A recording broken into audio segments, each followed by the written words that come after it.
every aspect of life, and many people are concerned, including people in the diaspora, Nigerians. People who are writing books, a lot of people joining the fray for activism, people putting their foot on the field, and as many as possible. So during the holiday, I read a book passed to me by the author titled "Liberating Nigeria: A Guide to Winning Elections and Reviving Our Country." The author is Debo Onifade, and I'm hosting him live on the show right with me now. So I welcome you, Mr. Debo Onifade. How are you today? Diego, it's nice to finally connect. Yes, so I read your book and I find some parts of it quite intriguing. You were recommending some things as part solutions to winning political election in Nigeria, so that whoever will fix Nigeria must first have to win election.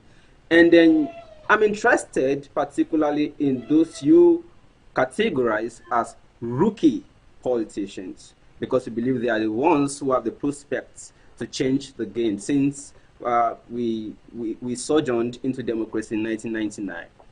And then, but prior to mentioning the likes of Omoyele Sowore, Dr. Obieze Kwesili, Professor Kingsley Mogalu, uh, Fela Drotoye, and others you regarded as lightweights or featherweights, you first introduced that to win election, you cited example of George Weah in Liberia, and then you believe that such compromise by George Weah earned him the electoral victory, and you want to suggest or recommend similar things to Nigerian rookie politicians as you consider it.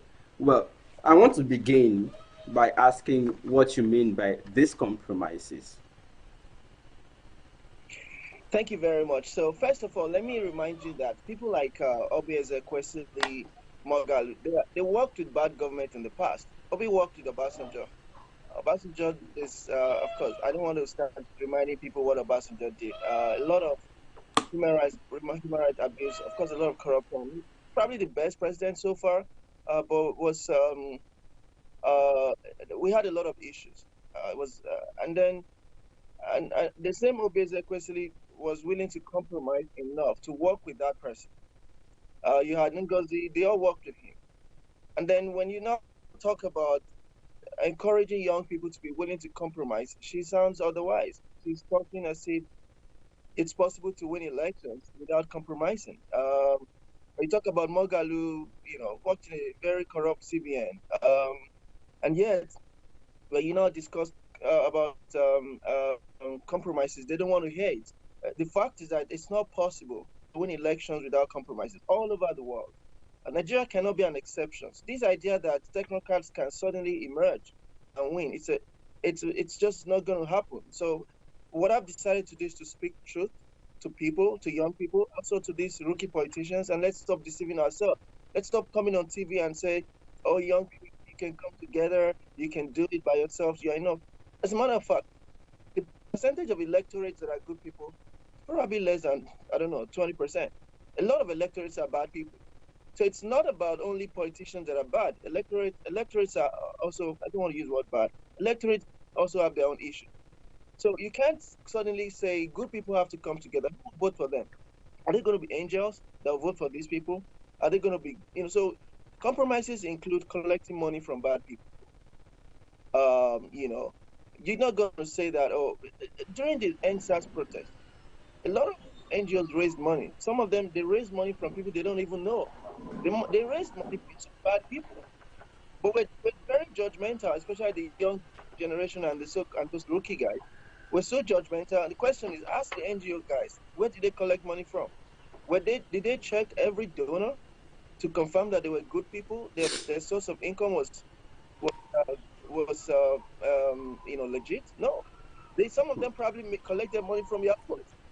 You know, so if you can make those kind of compromises for NSAS or for other things, so why are you behaving like a holier than thou person to say you're not going to compromise to win elections? What I'm saying is, to get there, you sometimes have to soil your hands a little bit. Judge Ware one of George West's political godfathers is Yomi Johnson. I'm sure you must know about Yomi Johnson.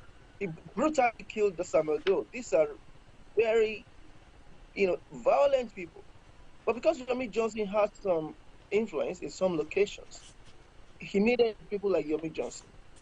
George West, vice president today is Taylor's wife, and Taylor's former wife, and he won the election. Now his performance is another discussion, but it took him 13 years, but he was able to make these compromises that got him victory.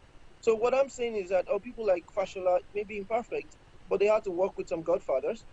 You have let me give you a very good example I always share with people. The guy that's our current the superstar right now, Akimi Adesina. That's one Nigerian everybody is proud of. He fought, he fought against the Europeans, and he still won his second election as AFDB chair. Will Akinomi get to that Would he get to that post if he didn't make compromises? Check it out. Obasanjo was his godfather. For people that don't know, Obasanjo was I think Sanusi was the first person to bring him to Nigeria. Sanusi Lamido Sanusi. Then somehow he met Obasanjo. We don't know when.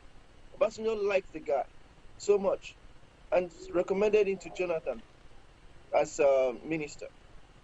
Now, Jonathan loved him so much that even when he fell out with Obasanjo, good luck Jonathan did not fire him. He kept him on the job. So that's another godfather. Good luck became his second godfather. Now, by the time he was going to run for this election, guess the kind of people we were seeking support from? We were talking to Jacob Zuma, very corrupt man. Nigeria sent Buhari, of course, incompetent government, another godfather, sent Atiku to South Africa to speak to Jacob Zuma on behalf of Akimi Adesina. They got all this support, and the guy became FDB chair. Akimi Adesina got his position because he collaborated with godfathers. So when people wake up and just say things like, no, godfather, we can win, it's just all nonsense. It's telling lies to us. So I think a lot of young people are ignorant, and that's what I'm trying to explain to them. But I feel angry at people like Obi Ezekwesili or Mogali who know what I'm talking about, but refuse to say it. And then Omoyele already knows what I'm talking about, and he refuses to say it. You're fighting the religious establishment. You're fighting the military. You're fighting politicians. So who's going to vote for you? Where are you going to get money from? Where are you going to get support from? At some point, you will have to make compromises by working with people you don't like. Let me begin with Omoyele Sowore, the publisher of Sahara Reporters. After writing so much about him, you ended or you concluded with recommendation. You said, so Sowore certainly was not too young to know that he needs to transform from an activist to a politician. What aspect of Sowore do you see that is not yet conforming with politics? So Sowore is 48 years old. He knows what I'm talking about. He's not a 25-year-old kid who is probably ignorant of many things. There's nothing I said in that book that Sowore does not know. If he wants to be fair to himself, he knows it. Femi Falana wrote my forward. He loved the book. He knows it. I don't think I said anything new to the older generation. It's the younger generation that probably don't know many things I said.